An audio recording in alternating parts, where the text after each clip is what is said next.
Cook like you mean it. It says on the shirt, this is Matt Plapp. We're live. Another restaurant expert roundup. I'm in sunny Miami, and you'd love to see the setup I have that made my computer this high in my hotel room. We're going to come back in a second with Chef Max Santiago.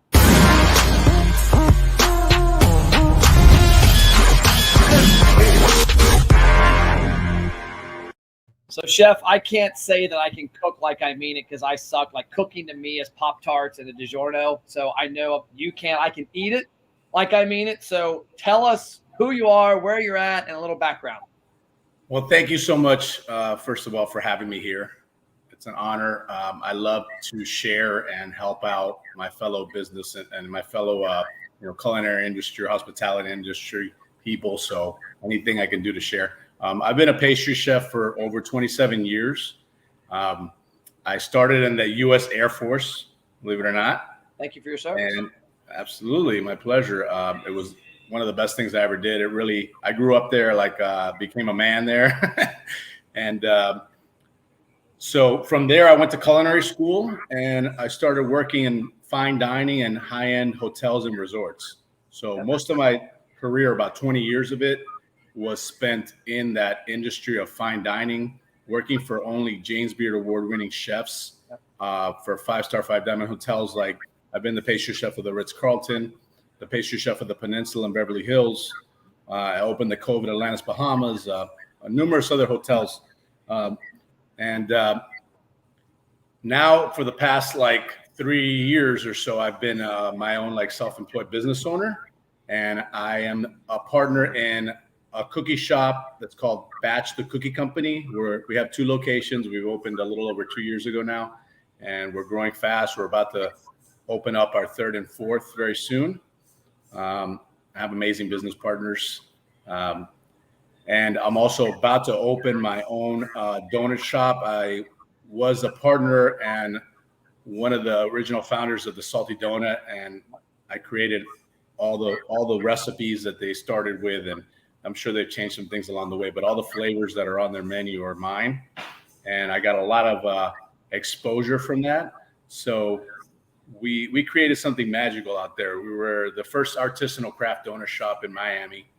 And whenever you're the first of anything, right away, you're the most popular, and you're the one that everyone goes to. So that's a very good thing, to try to find a niche that is needed in your area and be the first at being really awesome at it. And we were in the right location, the right timing, the right product. Since I'm a lot more experienced than the average donut shop owner in pastry. I don't think there's ever been a donut shop open with somebody that had over 20 years of pastry experience and in fine dining like I did. Yeah. So the product was good. The location, the timing, and the branding is super important. We had a super cool look. The hipsters loved it. It's just the right thing at the right time. All the stars aligned, and it created these lines literally around the block. And we made over $1 million in the first 7 months just as a pop-up. That's a lot of donuts. Yeah, and we were doing at the end, and when I left there, about 4,000, and we couldn't make any more a day. So we didn't have enough space anywhere to put all that dough, or else I would have made more. And we were still selling out at 4,000 handmade donuts a day. Wow. That's just, if you understand, just donuts and coffee. We sold over 1,000 cups of coffee on the weekend alone. And coffee is a huge profit margin. And it's just it's a good lucrative business to get into if you do it properly. And you see it all over the country. People doing it because you make a lot of money making donuts. You can sell them for a lot more. The cost of it to make it's very cheap, but the labor is where you got to be careful, especially if you're making donuts that look like mine. But I'm about to open up my own donut shop, and my non-compete is up, and that's why I went to cookies. But in the meantime, like I was saying, everybody started calling me from around the country, wanting me to do the same thing that I was doing at the Salty for them somewhere else, and I kind of fell into my own consulting company. I didn't plan on it. It just happened. And honestly, I've made more money than I've ever made in my life and worked less as a consultant. Most of my job is I spend it, on a laptop, on a computer, or nowadays on Zoom, or just an email or a call. Like most of the stuff I can do without even leaving my bed sometimes. And before, all I did was slave away. Like all of my 20s and 30s, by the way, I'm 46. All of my 20s and 30s, I spent it working in kitchens, literally like 100 hours a week. And can I say, like, can I curse here? Hell yeah. All right. Let me tell you something about the restaurant industry. A lot of it is a bunch of bullshit. And what they feed us is that in order to be a chef, this is what you got to put up with. Good chefs don't whine, blah, blah, blah. And it takes a certain kind of strong personality to be successful in that industry. Like people that get sick and are calling out or just weak-hearted, whatever, like they don't last in restaurants. At least they didn't used to. Things are different now. People are starting to speak up for themselves with the millennials and the Gen Z. They don't put up with that stuff anymore. Great, because I had to like literally just like forget everything that I was taught and programmed to believe in order to run a successful business. From what I learned when I was a chef back in, I used to have chefs that, they yelled at you, they threw plates, and you had the smallest, hottest little area in the pastry, and everything they cared about was taking care of where the money was made. They didn't take care of their staff. And this industry is completely opposite. In the food industry, you need to take care of your employees. If you make your employees happy, the result is going to be happy customers anyways. Don't worry about the customers. Make your staff, especially in today's like I don't know, like staffing market is ridiculous. Everyone's having trouble. Yep. I was just talking with somebody right now on the phone, or I was just texting with someone, another pastry chef of a really, really popular restaurant group out here, and she was asking me like if I have anybody. I'm like, I'm looking too. So it's tough out there. It's become like definitely an employees market, right? Well, I think one of the reasons you hit on that is it's become an employees market because one, everybody's hiring for obvious reasons, but also the industry is plagued with a lot of jackasses as owners and bosses. I mean, my first job in high school, I worked for a restaurant in Cincinnati, Northern Kentucky, called Beale Street Cafe, and the owner Tommy was an awesome person to the inside of the house, to the consumer. He was awesome. He was the consummate table toucher. When he walked in the back, Jesus, man, get out of his way. Right. It was crazy. Like I was like 18 years old, and I was scared to death to like look at him. And I used to watch what he would do, and he went through chefs and servers and bartenders and barbacks. Like it was just like changing clothes. That was a different time. When I was becoming a young pastry chef, becoming into the pastry chef role, I used to go to the James Beard Award-winning chefs like Chef Norman's and Chef Mark Militello and Chef Alan Susser, and like we would stage for free. We would like get paid shit to take a job and learn, and nobody does that anymore because they literally can do an awful job, quit, or get fired and go right next door to the other great chef and get hired immediately. No background checks, no calling the other employers. We need you. Doesn't matter how terrible you are. It's just, it's not the same as it used to be. But no, I have a little bit of an advantage since, I've been on some TV shows. That's another thing I didn't forget to mention. It's been really vital to my career. Right now, for the last few years, really, we are like, in general, like chefs are becoming like almost like superstars, like in the eyes of like TV and other people. They see us as like, we're like celebrities, right? And so like take advantage of that stuff, guys. Like whoever's watching, like try to get on a show, like get some publicity, do your social media, like try to get followers. Like that's important. Run a clean social media. That is such an important tool. And I was against it for a long time. I started mine late, but because I was just like, I ain't got time for that shit, blah, blah, blah. And like now, like I work, and at the same time, I'm taking pictures and posting. It's all about like that. And you gotta jump on that. You gotta jump on that. Take advantage of any kind of exposure you can get. So that exposure that I got on there, I was on first on the cooking channel, and I won the Sugar Showdown Donuts edition. So I'm a Sugar Showdown champion, baby. And that was an awesome experience.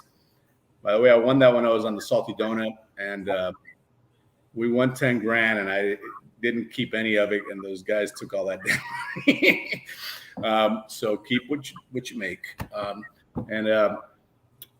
So that was great exposure. Then I went on The Best Baker in America, which is even bigger show, and it had several episodes. It was 7 episodes, 1 hour long on Prime cable TV on the Food Network.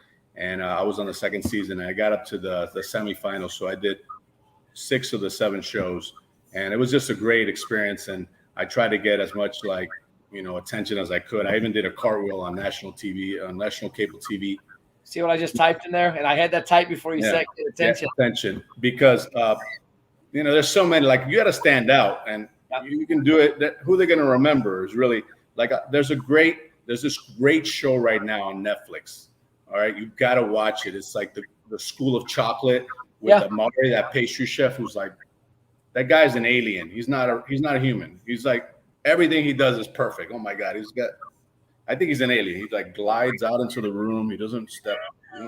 It's like, hello, and then he does everything, comes out perfect. I think he's an alien. Anyways, so it's an awesome show, and the reason I'm bringing that up is like, there's a few different chefs in that show, and they got about 7 chefs, and the ones that are getting the attention and that are likable, look at their Instagram. They have like 30,000 followers all of a sudden. And it's going to grow way more than that. Yep. And then you look at the ones that are being quiet at their Instagram page, they haven't grown at all. Yep. So you need to become like something to stand out. And they're just as talented. They're just like, they're just not standing out as much, getting attention.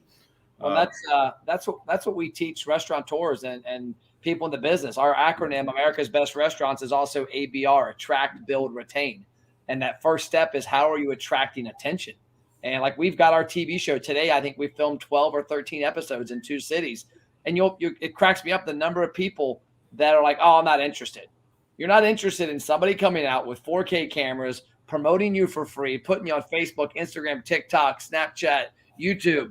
You're crazy. I mean, today it's all these mediums. There's so much opportunity to put your brand out there. And that's what I put in the description when I made the post today about this interview is, if you don't want to get hungry, then you better not go to Chef's Instagram, because I see it all the time. Every time I scroll through that, I'm like, damn, I need a donut or a cookie. Where can I go? But you look back, like in your career when you started, let's talk about that part of it.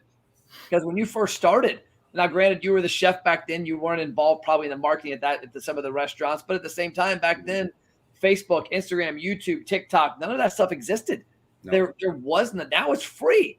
And the number of businesses and chefs that don't do it, I tell chefs all the time, like, dude, take a phone, have a tripod in your kitchen, and every morning turn it on and go live on IG and say, hey, what's up? It's Chef.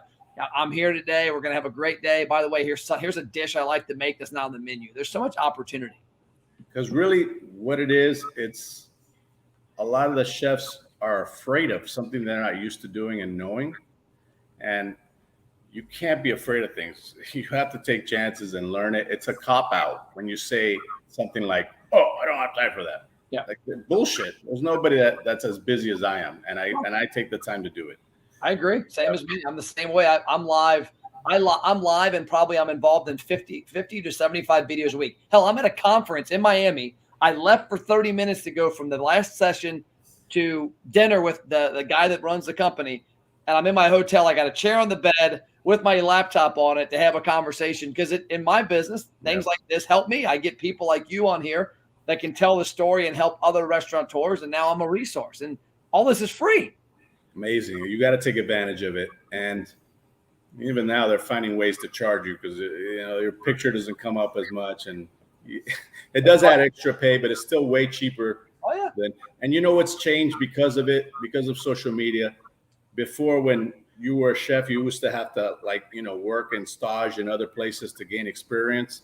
Now you can just you would have to eat at a restaurant to try that chef's food that was amazing. You didn't see it unless it came out in a magazine, maybe, but not like techniques like you see now. You don't have to leave your house, and and everything is getting like replicated.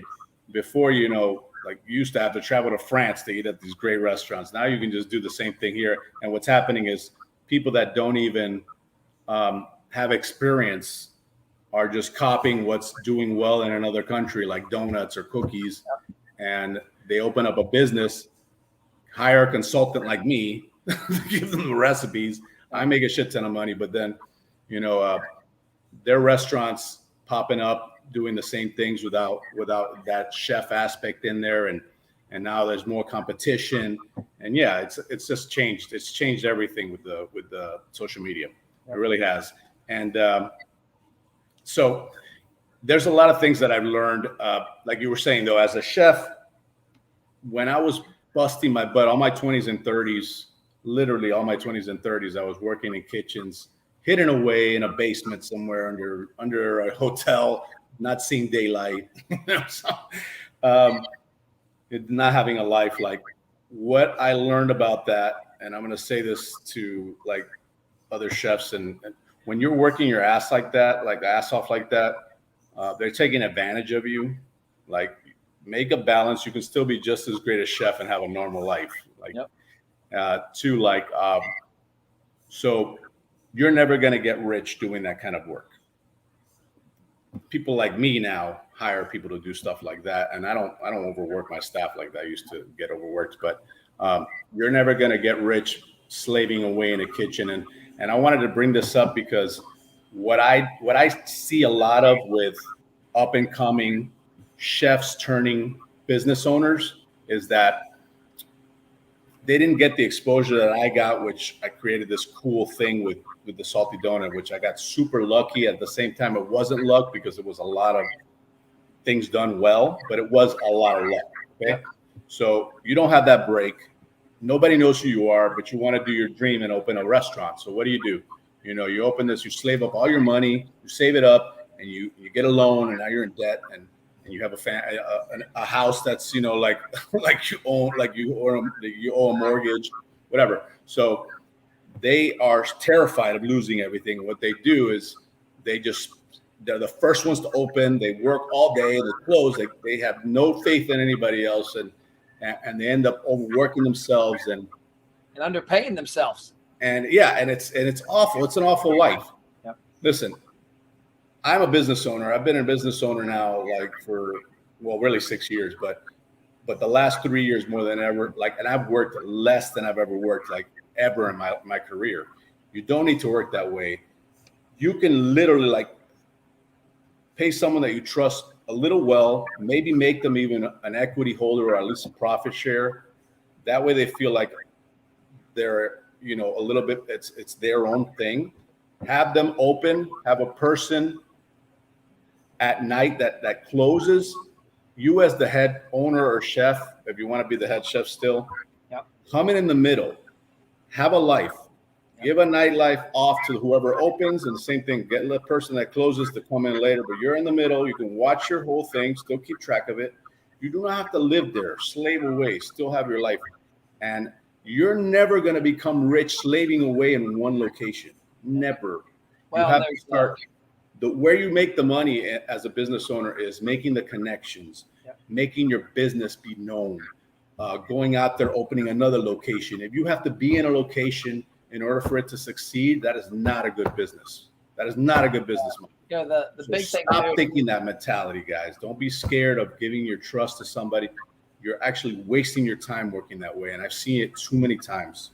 And I'm also going to share my 3 most important things that I look for when I'm keeping staff, because you have to be a good boss, but in order to keep staff, there's these 3 things that I try to do. And it's not always that easy to do these things. All right.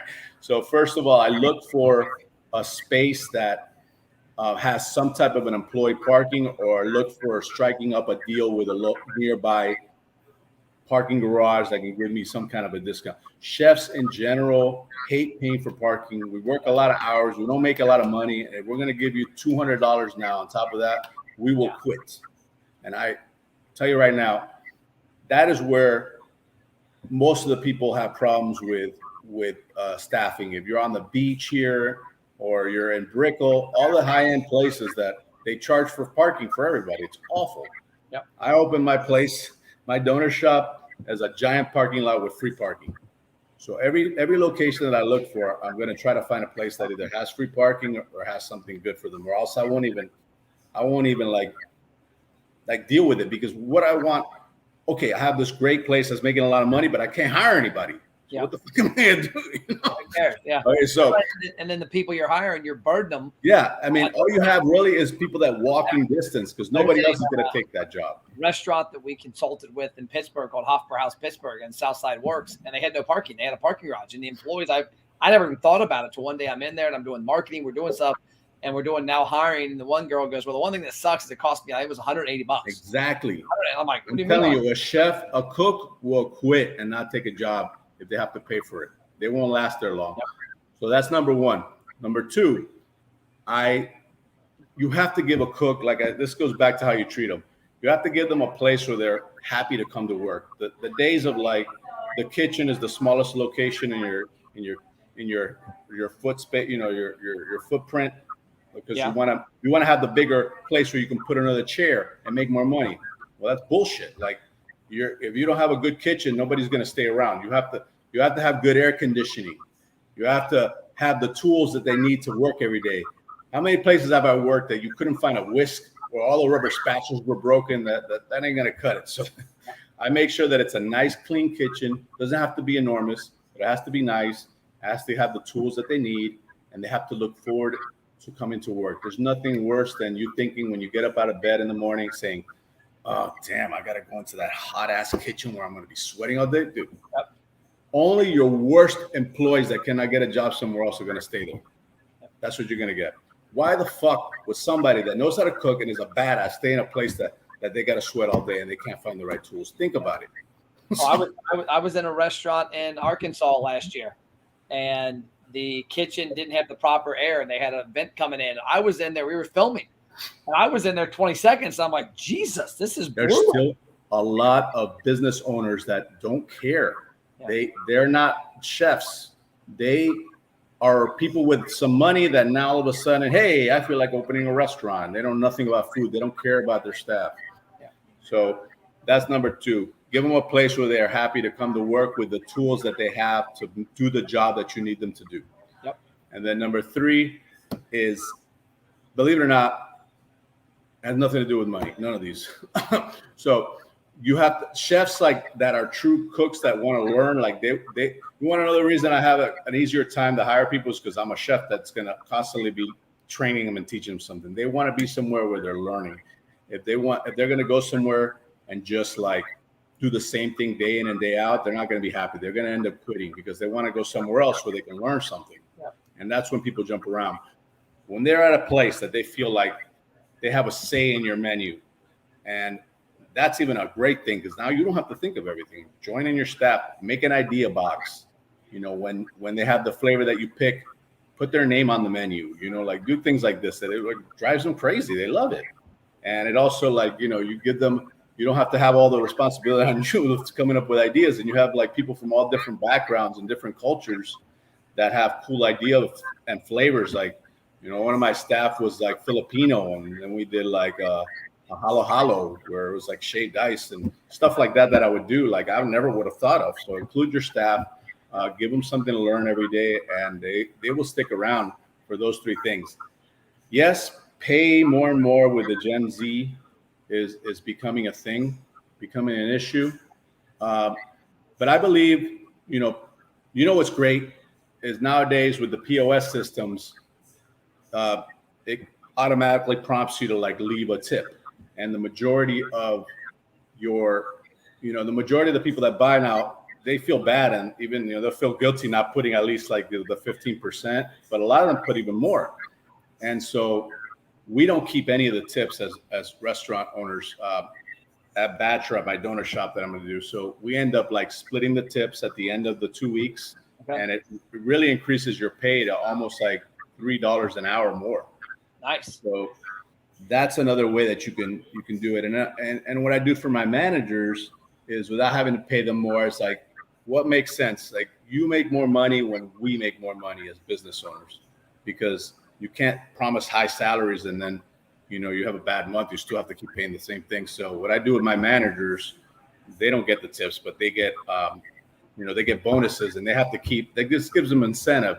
They have to keep my food costs and my labor to like 20%. When they do that, and that percentage, that's a lot of them. If you give them a profit share of 5%, if they keep it under, if we have a great month and they did their job, they get a bonus. Yeah. And that could be thousands of dollars more. So right there, you're bumping up a person's annual salary without having to really pay them unless you make money. So those are the things I do. And love it. Yeah, those three things. And there's one more thing that I didn't add. That's the fourth thing, because it's really expensive and most restaurant owners can't afford it, is health insurance. So once you offer health insurance, you will have an employee for life. It is tough. We actually just started offering health insurance. I was fortunate that a lot of my employees with our company, we're up to, with contractors, part full-time, 50 plus now. But for a long time, I had a streak where a lot of our employees, their spouse had health insurance. And so it got to a point where this year we had to start offering it. It's not cheap, but it also is something people have to have. And when I had a couple employees that I found out they hadn't approached me about it because they were kind of scared, like, oh, he doesn't offer it. And then I realized they had health issues, that they needed insurance. I'm like, let's get it done. Like, we're going to have to eat the cost. But yeah, it's something you got to do. And going back to what you said about working hard, two things I've noticed a lot. I've done it in my business, but I've noticed it a lot in small businesses. They neglect to pay themselves, and they work themselves way too much. And so what happens is you get 2 to 3 years into the movement, and your spouse is wondering what the hell's going on. Your quality of life is bad. You've not made any money, and now you start to despise what you've built. Whereas, like with me, with my business, one thing I'm adamant, like all of our employees can go on vacations, take off early, get your kids from school in the morning. Like, nobody needs to be here. Like, I don't care what kind of business you're in. There's no reason you need to be working 80, 90, 100 hours a week. You need to be working certain times, enjoying it. Hell, today I'm at an event where I had to speak. I had to talk to some people. I had some meetings. I left one of the meetings and went out on, there's a pool deck below me, hung out for 45 minutes out by the pool, just got some sun, chilled out, got my mind right. Because you got to take care of you. And if you hustle that grind of open the restaurant at 7 a.m. and leave at 10 p.m. So many do that. They do it. They get burnt out. They start to hate it. The industry to their mind sucks. But also the thing I see a lot, they don't pay themselves. Like, I'm at a conference now where there's a guy whose business is about the size of mine. He makes a third of what I make. And to him, it's like a stamp of pride. And I'm like, that's bullshit. Yeah. Like, I work my ass off. I'm the best there is. I'm getting paid so that I'm happy. I'm number one employee. When I'm happy, the company's happy. That's very true. It's very true. Well, when I open my maxed out, we're gonna take a payment defer. So something you can also do, set it up with your accountant, get a lawyer involved, and absolutely when you're starting a business, you have to, especially if you have business partners, you have to invest in an attorney to make sure that they look over everything and everything is fair, because you can't trust everybody. And I got burned because of that at the Salty in the beginning, Those guys literally lied to my face and said that this and that was going to happen. None of it ever happened. Yeah. And I didn't have anything signed, so I got nothing out of it. But you know what? I learned a lesson, and I didn't whine about it. It just fueled me. And I've honestly, it's what you make out of your situation, because I've made more money since I left them, and I've been more successful than I've ever been because I didn't put up with it, And I had everything I wanted, just I wasn't making any money. I had the most amazing kitchen. I had the budget was huge because we were making a ton of money, but I just wasn't making nothing, and I wasn't going to stick around for that. How can people connect with you and find out more about you and hear more tips? I'm sure we could talk restaurants all night. Man, I could talk forever. I told you it's going to be hard to keep it to half an hour because I have so much to say. So much more to say still. But I'm on all the social medias pretty much, and I'm very easy to find because I'm always under Chef Max Santiago. Okay. But you can find me on Facebook, Instagram, LinkedIn, Twitter. I have all those. But if you're ever in the South Florida area, Batch the Cookie Company. We make everything from scratch. Awesome cookie shop. Constantly changing the menus. And I'm about to open Maxed Out Donuts. I'm very proud of it. The store has my name. It's an apostrophe D, so it's like a play on my name, Maxed Out. Okay. Artisanal Donuts. And it's coming soon. It's being built right now. Hopefully, we'll be open by March. And it's actually going to be in the North Miami Beach / Aventura area, right on US 1. We're about 2 miles south of the Aventura Mall, right on US 1. And there's like 50,000 cars that pass in front of it. It's got a huge parking lot with free parking. Yeah, I'm super excited about it. It's got a really cool logo that I created with a local artist. His name is Serge. That's at @IlSurge on social media. The guy's amazing. And he does murals. We're going to have an Instagram wall done by him. Super important to have that, guys. Another thing that I didn't mention, like I'm not, as a bakery owner, like I don't really care about having indoor seating. So it also saves on your footprint. You don't need as big with the indoor seatings. You don't need to have a bathroom accessible if you don't seat inside. I do have some outdoor seating, but it still doesn't matter that you don't need a bathroom. So you don't have to have like a whole hallway leading to your bathroom and take up more space. With some cities, you have to have like 2 separate bathrooms for, you know, men and women. So like we just decided to make them all like only outdoor seating and all these different types of ideas. I'm more than happy to talk to anybody who, you know, I'm always happy to do that. I believe in karma. And if you treat people well, you do something for others, they are going to, you know, when you need something, you're going to have a friend that gives it back to you. And it's happened. I've done it for years and it's come back to me tenfold. So I'm always very open, like a book, maybe to my own, like not advantage, but I don't care. Like I would never, like, I'm a blue collar worker at the end of the day. Like I'm not a white collar worker. I'm a chef at heart, even though now I'm more of a businessman and I care about the way that I treat people. And my staff is the most important to me. But yeah, come check it out.